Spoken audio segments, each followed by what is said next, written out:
connaître ses racines. Et moi je lui dis, elle ne sait rien de ses racines, donc la demande est très forte. Donc ben, j'appelle mon amie Joëlle parce qu'elle va trouver les racines, elle va me dire où elle est, elle va me dire où elle suit. Donc voilà, donc j'appelle Joëlle, je sais que Nathalie a fait déjà une demande en consultation. Donc je lui dis, écoute, Joëlle, est-ce que tu ne veux pas aller voir cette personne, la photo de cette personne, parce qu'il y a une très forte demande de la part de Nathalie. Attends, je te réponds pas du tout, je suis au bout de ma vie, j'y arrive pas, j'ai 50 000 demandes, je peux rien faire, je peux pas. Puis je vois la photo sur mon iPhone, je dis, oula. Alors tout de suite, je vais vous dire ce que j'entends. Et puis nous, on a l'habitude de fonctionner comme à Wimbledon, c'est-à-dire j'entends quelque chose, je dis qu'est-ce que tu entends toi, qu'est-ce que tu peux me dire sur ça? Donc je suis happée tout de suite par une impression de fuite, mais c'est-à-dire qu'on s'enfuit, on fuit vraiment. Hein. Mais fuyons, hein. Y a urgence là, hein, parce que c'est très grave, c'est pas, là j'ai l'air de rire, mais je riais pas à ce moment-là, parce que je fuis moi aussi. D'accord? Je m'enfuis plus exactement, et on fait référence à des papiers que l'on enfouit dans la terre, c'est-à-dire que cette personne-là, donc j'écris partout, vous voyez, des fois c'est sur ma table, machin, et puis après je suis en train de tout récupérer, mais voilà. Cette personne-là s'enfuit, je suis avec elle, je m'enfuis, je cours avec elle, et en même temps j'enterre des papiers, et je suis sûre que ce sont des papiers d'identité. On se défait de son identité, ou on change peut-être d'identité, je ne sais pas. En tout cas, je vois cet homme qui enterre des papiers. Annie, qu'est-ce que tu peux me dire? C'est-à-dire qu'à ce moment-là, on ne connaît pas l'histoire. Hein. De toute façon, Nathalie ne connaît pas cette histoire, moi je ne connais pas l'histoire. Et Joëlle nous met sur elle, ce qu'elle voit, ce qu'elle entend. C'est quelqu'un qui enterre des papiers d'identité. Alors, quand je fais des demandes de renseignements, je demande toujours, je travaille sur des papiers, sur des connaissances, sur des maladies et autres. Donc, Nathalie, à ma demande, je lui demandais, mais quel est le métier que vous faites, ou alors qu'est-ce que vous auriez aimé faire? Et Nathalie, sa réponse, c'était archéologue. Que fait un archéologue? Il déterre, bien évidemment. Voilà, il déterre. Donc, je peux confirmer sur le désir d'un travail qu'aurait voulu faire Nathalie, je peux confirmer qu'effectivement, ce qu'entend Joëlle, ce qu'elle voit Joëlle, je peux confirmer, puisque la demande de Nathalie, c'était devenir archéologue, parce que l'inconscient, lui, sait ce qu'elle va chercher, ce qu'on a besoin de trouver. Donc voilà. À ce stade-là, moi j'ai mis le masque et les tubas parce que je nage. Je ne sais toujours pas où je suis ni avec qui je suis. Hein, d'accord ? Il est fortement aussi référence, on fait référence à une identité et à un pays. Alors, oui, bien sûr. Alors, cette personne, on peut la nommer. C'est Corinne, hein, c'est ça, c'est Corinne, parce que quand j'ai monté l'arbre... C'est qui pour c'est son grand-père, paternel. C'est le grand-père paternel, ça j'entends paternel. C'est le grand-père paternel, et quand j'ai travaillé, parce qu'on a commencé la consultation, on a commencé le travail avec Nathalie, on n'est pas encore allé jusqu'au bout. On a dit Joëlle ni moi, c'est pour ça qu'on fait un petit live comme ça, et puis on verra bien ce qu'on va lever déjà. Mais de toute façon, Corinne, il était arménien. Et vous avez déjà entendu parler du génocide arménien. Donc effectivement, mais c'est très curieux, donc effectivement, elle ne connaît rien de cette histoire du génocide, hein, mais ça a été dramatique, c'était dramatique. Maintenant, quand on pense que, j'ai déjà vu un documentaire, quand on pense que Hitler s'est référé à leurs atrocités au milieu du génocide arménien pour construire un siècle, d'accord? Donc on est sur Corinne qui a vécu ce génocide arménien, si vous voulez, et donc Joëlle a entendu pas mal de choses. Oui, j'ai entendu Maki. Et moi, je ne le prends pas au sens littéraire du terme. Je le prends... Je le prends au sens où on situe bien quelque chose dans le temps aussi. Hein, c'est ça, hein. Je sais qu'on est pendant la guerre. tout simplement, pendant une guerre, mais laquelle, je ne sais pas. Enfin, parce que je ne sais absolument pas qui est là. Puisque moi, je note, mais je ne sais rien, puisqu'elle ne me dit rien, d'accord?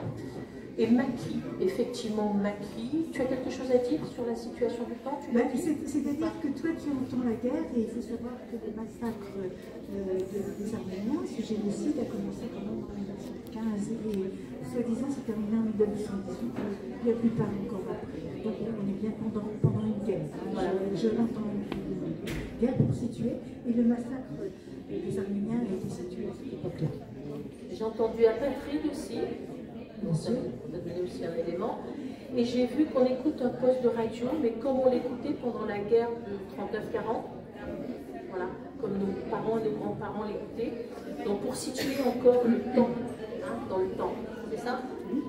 D'accord.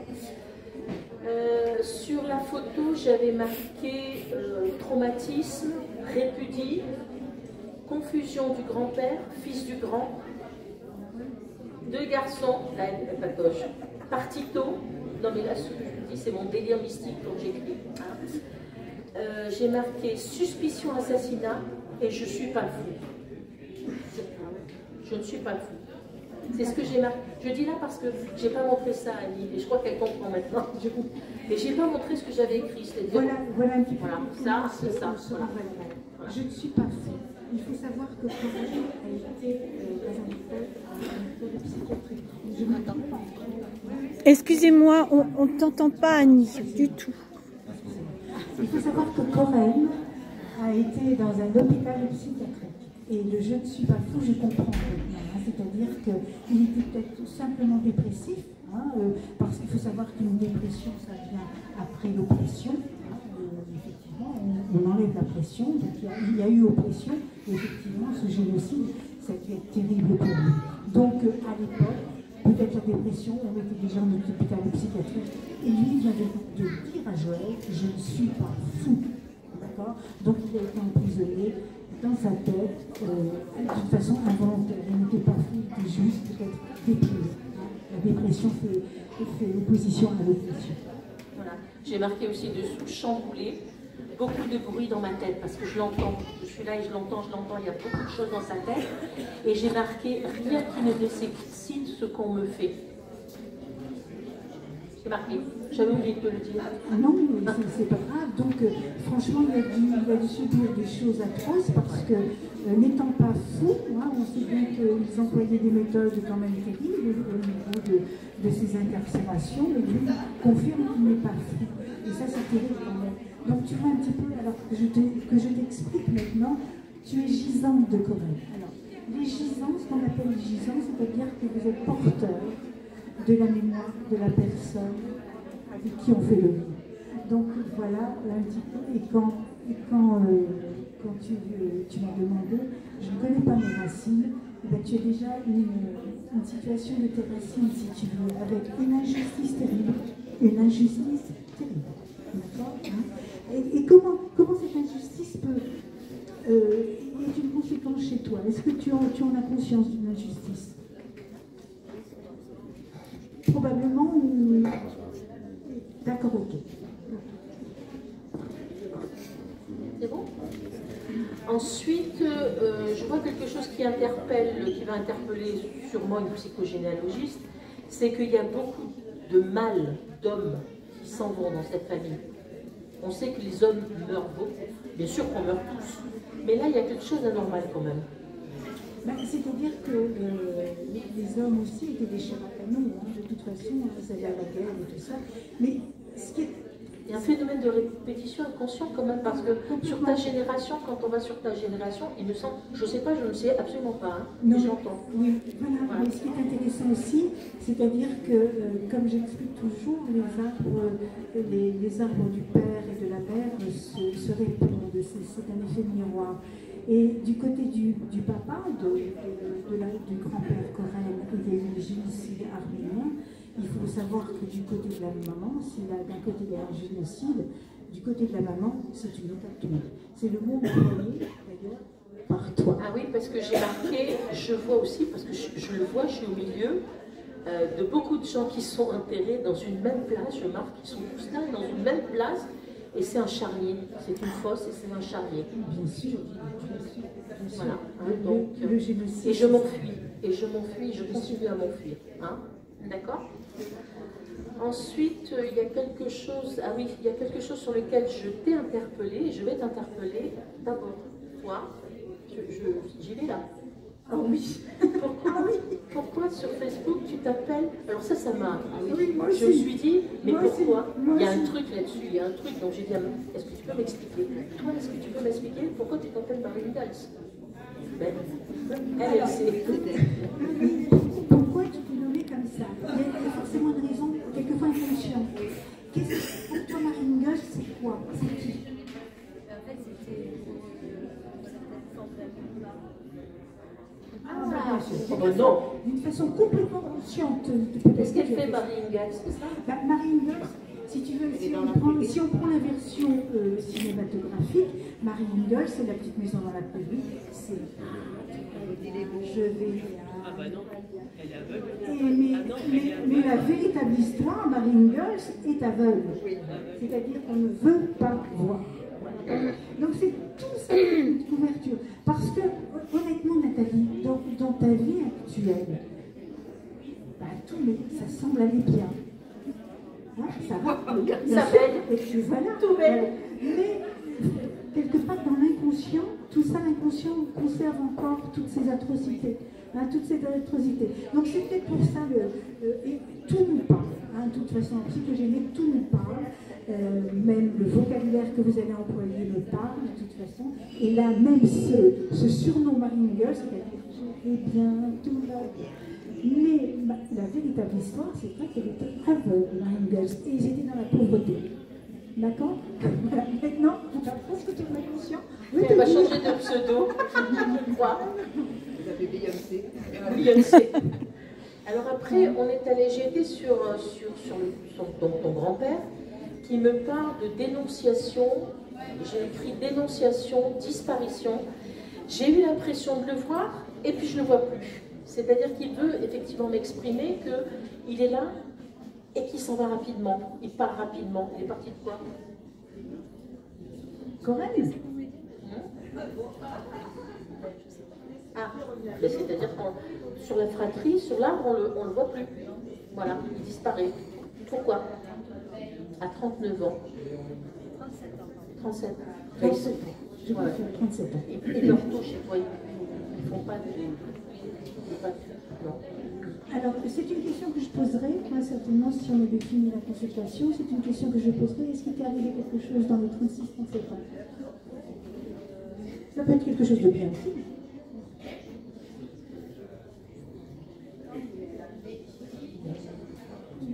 Mais enfin, c'est une question que je pourrais te poser. En privé, peut-être, au niveau de et la... puis, de toute façon, qu'on posera.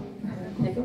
Il y a une autre chose aussi, j'ai vu ton grand-père qui est très en colère, bien sûr, mais j'ai compris pourquoi après, et il a sa main comme ça, il me montre sa main et puis il enlève très violemment sa bague. Et je me suis dit, effectivement, qu'est-ce qui lui est arrivé? On l'a fait enfermer, c'est ça? Et c'est sa femme qui l'a fait enfermer? Moi je pense, hein, parce que quand un homme quitte l'alliance comme ça, il est très en colère en plus. Hein. Et il m'a fait marquer, je me suis vue marquer, je répudie ma femme pour ce qu'elle a fait. Je vous avoue que là, je suis encore plus dans le flou. Si elle ne peut pas me donner la... Bon, c'est vrai que là, on ne connaît pas l'histoire, mais je connais suffisamment Joël pour qu'elle nous emmène dans les recherches, de toute façon. Et quand on voit le prénom de sa femme s'appelait Rosa. Rosa, c'est un nom de fleur. Il faut savoir que tous ceux qui ont un nom de fleur, ont fleuri les tombes. D'accord? Donc vous avez certainement une référence avec quelqu'un qui est décédé très tôt, et donc vous avez c'est le prénom des fleurs en général. Mais il faut dire aussi que sur ce prénom-là, puisque je vous rappelle que les prénoms portent la mémoire du clan, sur ce prénom-là, il y a un passé trouble fait de rébellion, de révolte, peut-être de complot, d'accord, ou diffamation, et qui alourdit l'arbre. Donc je confirme encore une fois ce que Joël entend, parce que la mémoire sur ce prénom-là nous raconte cette histoire-là. Okay. Il y a aussi, j'écris, qu'il y a une grande colère aussi à propos de quelqu'un de décédé, et pour cela on fait référence à un peloton d'exécution. Mais quand on en est là, moi j'ai comme une petite lumière qui s'allume dans la tête qui me dit Joël ne le prend pas au sens littéral du terme. Donc c'est comme quelqu'un, moi je dis, quand on est devant un peloton d'exécution, on tue quelqu'un, on est un tueur, on assassine. Voilà. Qui a été assassiné? Tu peux nous en parler? Tu as trouvé quelque chose? C'est-à-dire que oui, j'allais te dire ça, parce que donc, le frère de ton père, le frère de ton père, il est mort assassiné. On sait comment? Une agression. D'accord, ok. Donc si on retrouve dans l'actuel, on a conscience d'un assassinat, forcément, dans l'actuel, c'est juste une reproduction du passé. Et effectivement, dans le génocide, combien d'assassinats il y a eu lieu. Donc c'est juste aussi une conséquence qui peut être en lien avec une personne, mais de toute façon, la famille pratiquement complète a été assassinée, c'est ça. Donc effectivement, on peut retrouver des conséquences dans la vie actuelle avec une personne qui se fait assassiner. On n'est pas toujours obligé de finir dramatiquement, quand on est gisant ou autre, on n'est pas obligé, mais quelquefois ça arrive comme ça. Donc quand il y a de toute façon assassinat dans l'actuel, on va chercher de toute façon des assassinats dans le passé. D'accord ? Il fait référence aussi à un enfant décédé. Plus exactement, on me parle d'une maîtresse. Alors j'ai cru que c'était une maîtresse d'école, mais très rapidement, je me suis dit que ce n'était pas du tout une maîtresse d'école, c'était une maîtresse, la maîtresse. Donc, et plus exactement, fait référence à un garçon. Ça, on ne sait pas. Je ne sais pas encore. Tu vas trouver. Et quand j'en suis là, je me dis effectivement, ceux qui m'ont eu en consultation savent très bien que je vais chercher le détail qui tue. Et là, bien évidemment, je m'entends dire quelque chose qui me surprend, mais qui fait que c'est le détail qui tue, comme vous m'appelez certains. Je demande qui est Jacques. À moi, tu me demandes ça. À toi, qui est Jacques? Je venais juste d'avoir l'information, justement, par Nathalie, parce qu'elle me dit mon papa s'appelait Jean, mais on l'a toujours appelé Jacques.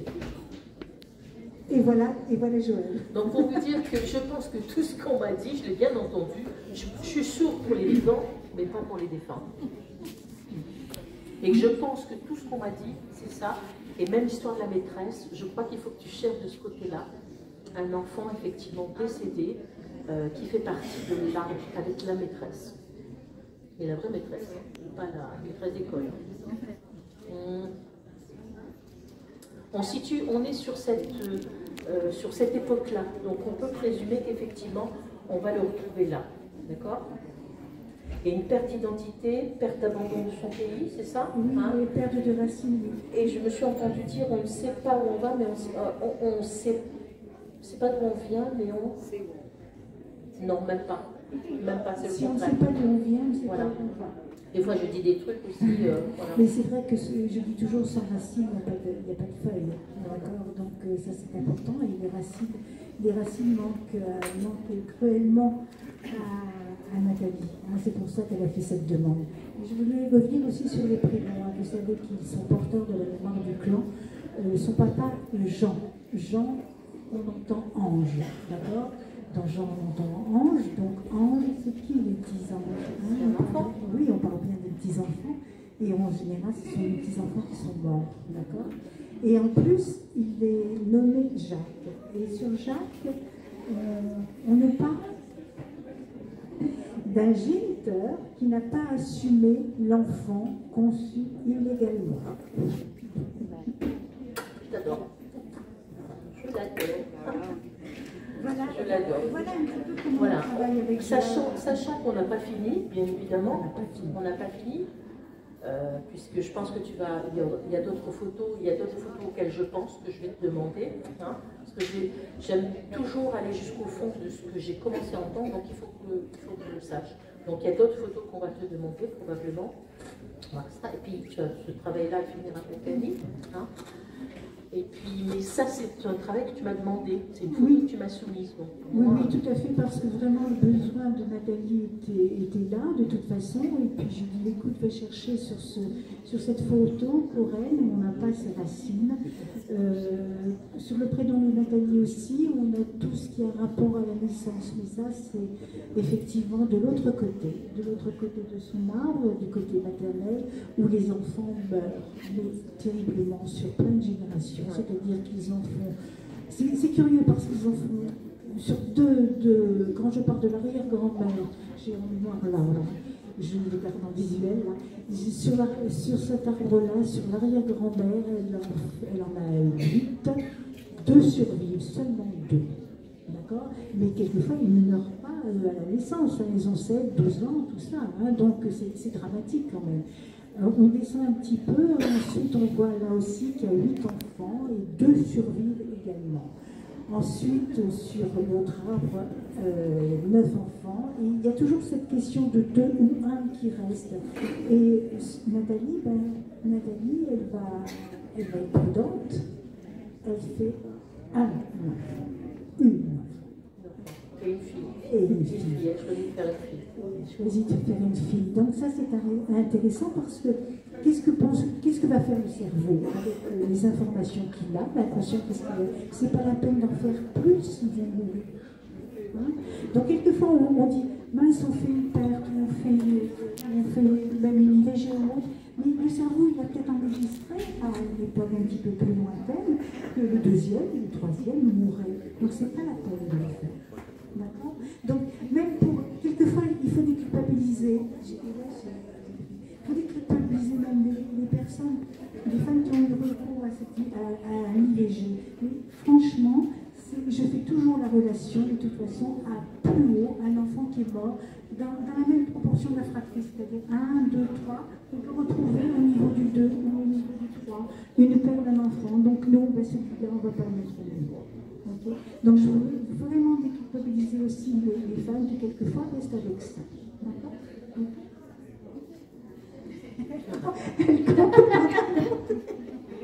Alors il y a le premier, hein, c'est un carré, je le ferai peut-être dans ma conférence. Il y a un carré, je vous représente un carré. Il y a le premier enfant, le deuxième enfant, le troisième enfant. Le quatrième redevient le premier. Comme ça, sur un carré. Le premier, il doit réussir.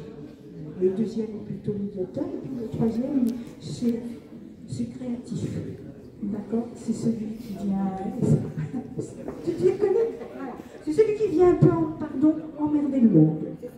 Voilà. Mais le quatrième va retenir le premier. D'accord? Donc c'est pour ça que quelquefois on fait la relation avec le père d'enfants, une IVG, tout ça, et on va chercher les enfants qui sont morts avant. Donc le cerveau est très bien imprimé. On ne le fait pas, parce que de toute façon, il va mourir. Non, mais si vous avez des questions, vous pouvez nous les poser. Oui, si on peut y répondre. Par rapport à la généalogie de Nathalie, on parlait d'une maîtresse, mais on parle de son grand-père après ou de son père par rapport à cette maîtresse? Alors là, il va falloir aller chercher. Il va falloir aller chercher. Il va falloir aller chercher. Comment? Je ne sais pas, moi. Toi, peut-être tu sais mieux. Donc, on verra avec Nathalie au niveau des bâtiments. On a vraiment fait une ébauche. On n'a même pas encore eu de consultation avec Nathalie. On a juste envoyé ces demandes-là et puis j'ai contacté Joël. Donc, c'est vraiment un début de travail pour voir un petit peu, pour vous expliquer un petit peu comment on fonctionne avec Joël. Mais je voudrais, elle me fait des choses quelquefois, c'est-à-dire qu'elle les envoie moi-même dans des endroits incroyables. Et elle me fait aller, bien sûr que j'entends ce qu'elle me dit, parce que même son vocabulaire est important. Même ce qu'elle dit est important, et je m'en sers pour aller chercher les choses. Donc voilà un petit peu comment on travaille. Et ce qu'elle entend, je peux carrément le corroborer avec l'histoire de l'art. D'accord? Oui, surtout en plus quand on me dit appelez-moi Jacques. Et je lui dis appelez-moi Joël. Et non pas Michel. Il y a des questions? Là, c'est le couac. Là, on vous a signé. Ils vous ont signé. Oui, il vous a signé. Mais alors, si on travaille avec vous en premier, par exemple, vous c'est vous qui communiquez directement avec Joël? Pas forcément. Non, pas forcément. Pas forcément. Pas forcément. Il faut vraiment qu'on fait ce travail à deux. C'est souvent Joël qui m'interpelle là-dessus. Hein, Même en consultation, quand je lève un petit truc, quand ça me titille un petit peu, ça me gratte dans la tête, je dis aux gens appelez s'il vous plaît. Mais moi, ce qui est intéressant quand même, et les Anglais sont vraiment adorables parce que depuis qu'on travaille ensemble, ces envolées la font remonter de plus en plus haut. Nous sommes d'accord? Ah oui, le prochain, c'est le 16 mars, d'ailleurs je suis absolument pas prête, d'ailleurs, il faut que je décrive le scénario. C'est sur la première génération, la deuxième génération, je n'entends rien. Mais alors, rien, c'est la première fois que ça m'arrive. J'ai toujours quelque chose à dire, hein. Vous savez, même quand on ne sait pas trop faire du ski, on essaye de glisser. Là, j'y arrive même pas parce que je n'entends rien. Mais par contre, on me fait remonter beaucoup plus loin. Et c'est vrai que je me suis entendue dire, je ne comprends pas parce que je suis au milieu de vide, là, je ne comprends rien du tout. Et tu as entendu quoi tout de suite? Né Bourbon. Alors Joël entend Né Bourbon, N-E-Z. Mais la photo, il n'a pas de Né Bourbon. Oui, mais moi ce que j'entends, c'est les nés Bourbon. Et effectivement, il doit avoir un géniteur noble. Né Bourbon. Hein, J'ai trouvé l'enfant. Et on a trouvé l'enfant de toute façon. On a trouvé l'enfant de toute façon, un enfant qui n'est pas... Voilà. Mais bon, c'est vrai qu'elle m'a confirmé qu'un de ses ancêtres était bien dans la pièce, effectivement, était la garde rapprochée du roi de l'époque, n'est-ce pas? Et qu'effectivement, il avait participé quand ils ont assassiné le duc de Guise, bien sûr. Donc c'est vrai que... Et je suis sur la reine d'Angleterre, je m'entends dire... Mais non, même pas. Je m'entends dire, la reine est morte. 3 jours après, c'est oui. Il y avait la reine d'Angleterre qui est décédée. Je lui dis, mais qu'est-ce qui se passe là où je suis? Alors là, elle va nous dire après, puis est-ce qu'il va falloir effectivement qu'elle nous explique. Voilà le travail que l'on fait ensemble. Il y a des questions. Vous êtes restées toutes droites. Oui, il y en a une. Moi, je vais poser une question puisque je sais que je vais y passer. Et bon, Joël me connaît mieux qu'Annie. Oui, parce qu'on a déjà fait une consultation. Et par deux. voilà. Il y a au moins un an et demi. Et tu as sorti quelque chose auquel alors je dirais pas que je m'y attendais pas, mais je me disais c'est pas possible. Mais bon, j'ai dit que ma maman, j'ai dit que je me sentais juive. De toute façon, je sais que je l'ai été dans la dernière vie, et je sais comment j'ai fini, un peu comme beaucoup. Alors maman s'appelle Stein. Je lui ai demandé si on avait des origines juives, et elle m'avait répondu pas du tout. Et finalement, et pourquoi on a dit ça? C'est parce que Joël a exprimé le fait qu'il y avait un changement de religion. Et alors ça m'interpelle beaucoup parce que je m'y attendais pas, mais en même temps ça m'étonne pas. Mais je ne sais pas comment vous allez faire pour retrouver quelque chose là-dessus. Alors là, Ce matin, je t'ai demandé le nom de ta fille, le prénom de ta fille. de ma fille Aurélie. Il n'y avait pas un autre nom? Ah ben elle a le prénom comme à l'ancienne, donc Aurélie Marion Martine. Elle a le nom de sa marraine et de moi. D'accord. Et les origines sont... Il y a des origines allemandes? Chez ma fille, non? Non, dans ta famille. Quand on revient. Ben, ma maman est allemande. C'est ce que je te disais, maman est allemande. Moi, je suis persuadée.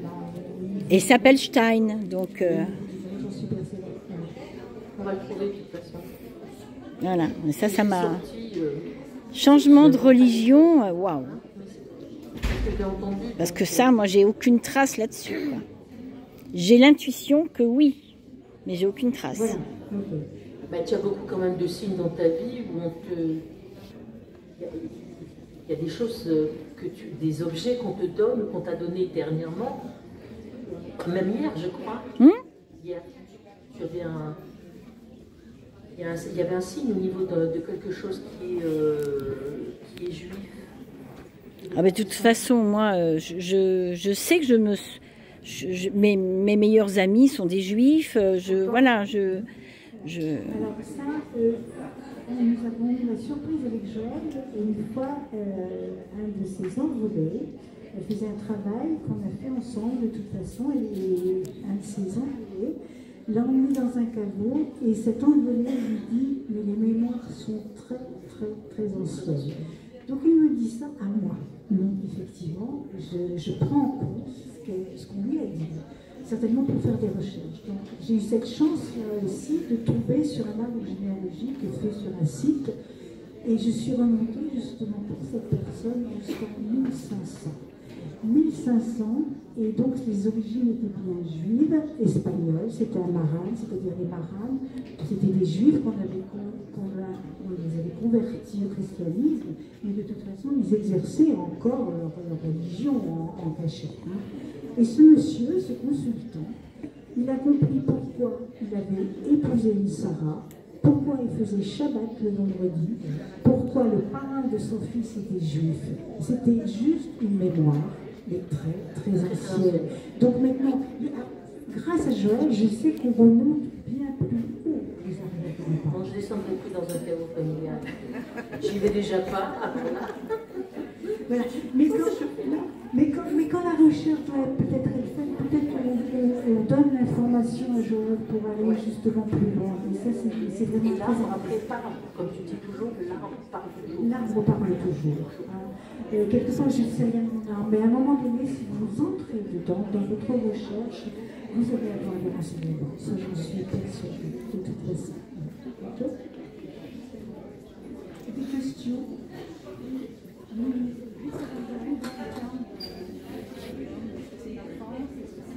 Oui, je l'ai expliqué ce matin, un petit peu devant l'enfance, avec une mère. Il valait mieux pas lui dire que je voyais, j'entendais des trucs, parce que j'ai ramassé assez souvent, donc après j'ai arrêté de le dire. C'est bon. Je peux dire un mot sur quand je vois le métier de la personne ou la fonction de médium, de toute façon, je vais chercher la personne légisante, c'est-à-dire qu'elle est entre la terre et le ciel. D'accord ? Et quand vous entendez le prénom de Joël, tous les deux ailes, tous les ailes, ce sont des petits-enfants qui sont morts par les anges, d'accord ? Dont on porte encore la trace. Ok ? Donc, médium, c'est bien entre la terre et le ciel. Ok ? Je précise que mon grand-père, quand même, maternel, s'occupait des choses sur le camp du Larzac, et on lui amenait des animaux chaque fois qu'il était repoussé en fait.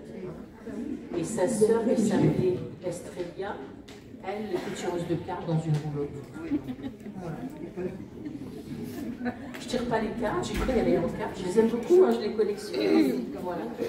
Il y a un terrain, favorable. Il a arrêté. Ok, parfait. Merci infiniment. Merci à vous.